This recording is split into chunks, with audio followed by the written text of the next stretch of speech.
బొట్టు పెట్టి పూజ చేసి గడ్డి మేపి పాలు తాగి వయసు ముదిరి వట్టిపోతే గోవు తల్లే కోత కోత విత్తు నాటి చెట్టు పెంచితే చెట్టు పెరిగి పళ్ళు పంచితే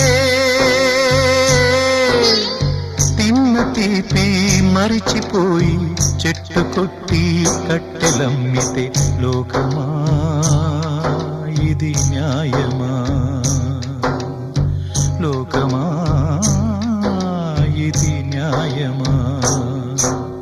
సృష్టికర్త ఒక బ్రహ్మ అతనిని సృష్టించినదొక అమ్మ సృష్టికర్త ఒక బ్రహ్మ అతనిని సృష్టించినదొక అమ్మ